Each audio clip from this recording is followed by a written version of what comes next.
E aí, nós temos a segunda pauta aqui do nosso boletim de hoje, que é justamente a mudança de visão em torno de os Estados Unidos atacar o Irã diretamente, tá?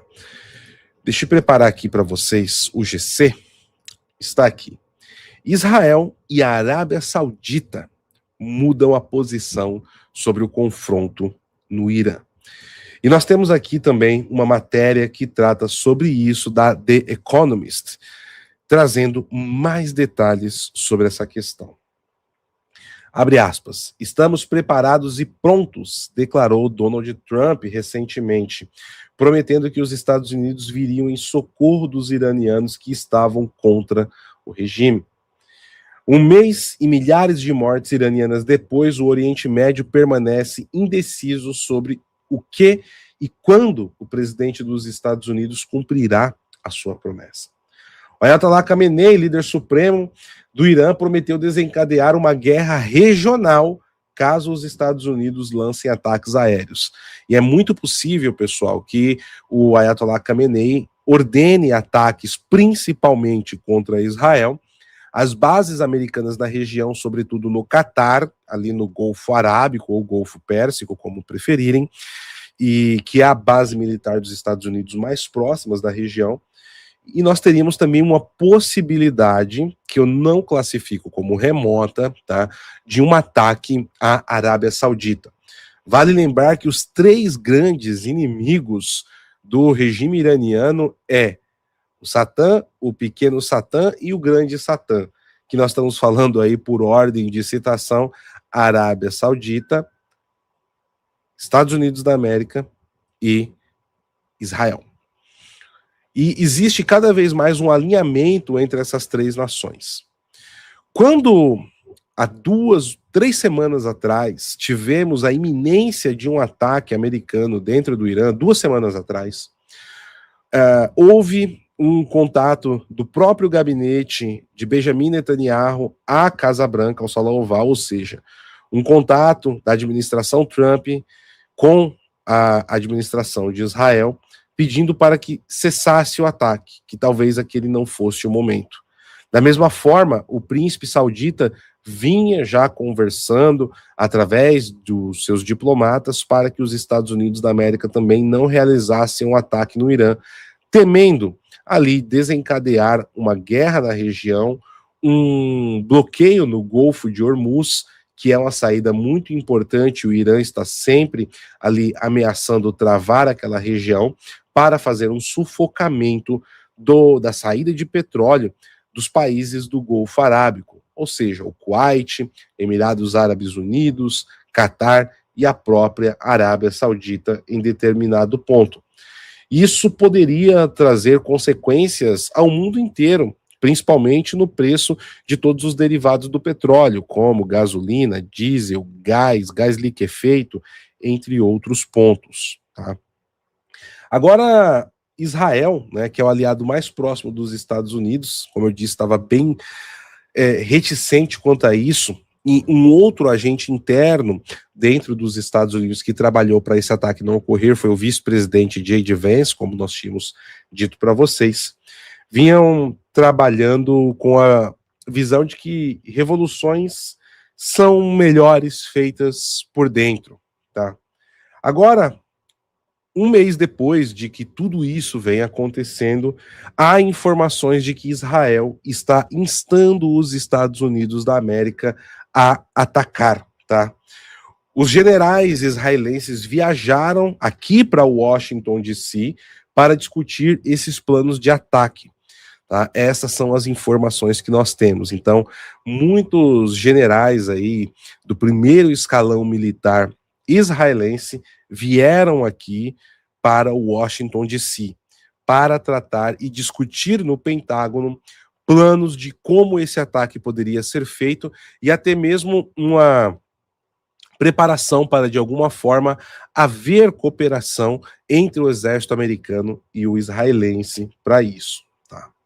Em 3 de fevereiro, o Steve Witkoff, se encontrou com Netanyahu também, é um outro ponto importante a destacar, e o Netanyahu já nessa reunião tentou convencer o Witkoff que qualquer tentativa ali de negociação com o Irã seria inútil.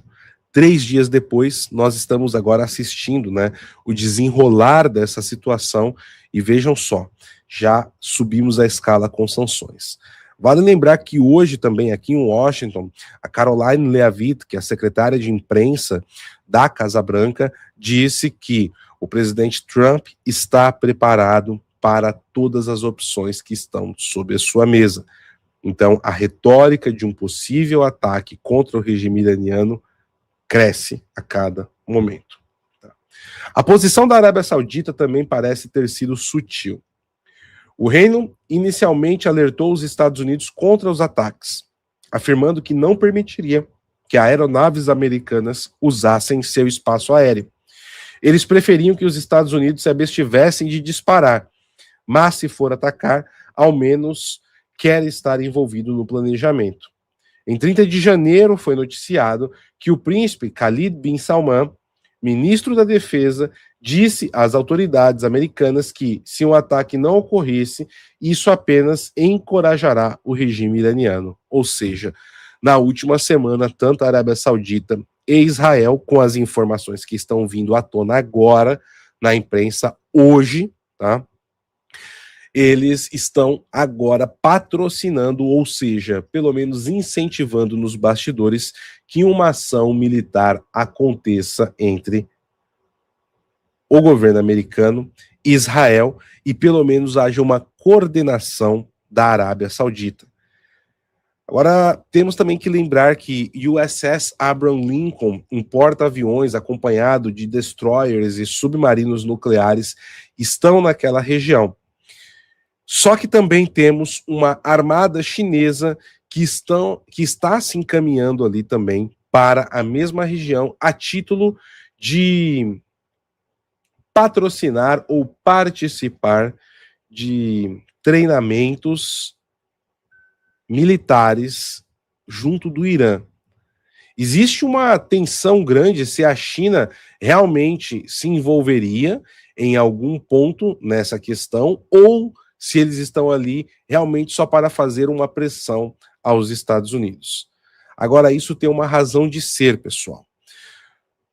Os Estados Unidos têm ciência, como o mundo todo tem, de que a China trabalha sob déficit diário da sua necessidade petrolífera, tá? E nós temos já sanções sendo aplicadas aos países que estão negociando petróleo com a Rússia, tá? Isso é algo que vem acontecendo. A Venezuela não é mais ali um destino para petróleo barato também, como era a Rússia para os chineses. Inclusive, havia uma tensão e uma dúvida grande se os Estados Unidos permitiriam a Venezuela vender petróleo para a China. Semana passada, o próprio secretário de Estado Marco Rubio afirmou que isso seria possível desde que eles voltassem a pagar o preço de mercado pelo petróleo e não ter o petróleo subsidiado em troca de outros favores quais não temos acesso no momento, mas que eram feitos ao regime anterior de Nicolás Maduro. O Departamento de Estado está mantendo uma rédea curta ali a ditadura chavista na Venezuela, que tem, até o momento, cooperado com o governo americano. Agora, a China continua comprando muito desse petróleo que eles precisam do Irã. Só que, se o regime dos ayatollahs cai, nós temos diversos investimentos chineses dentro do país que também cairão.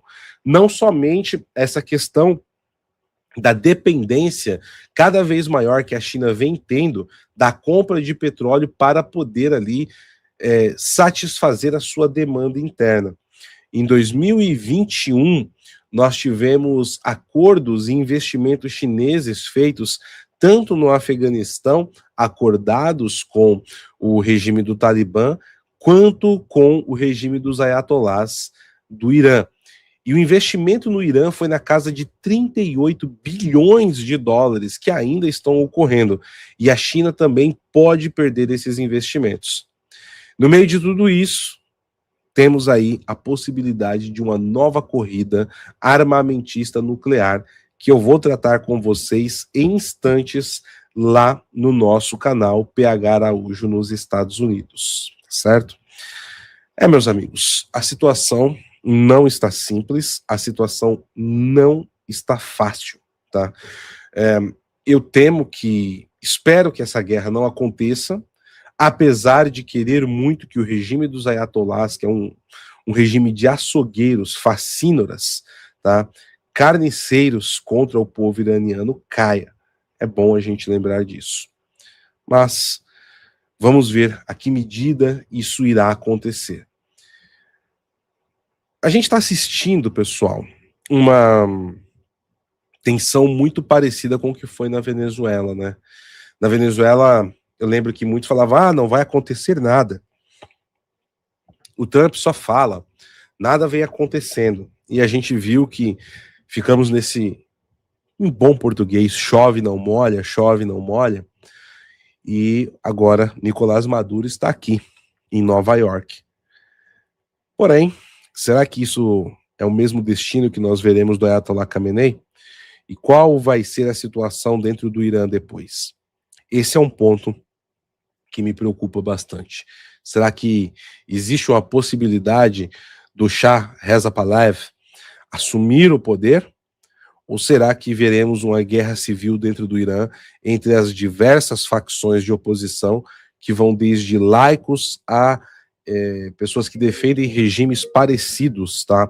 Com regimes parecidos aí com o que nós temos atualmente. A saber, meus amigos, a saber, certo?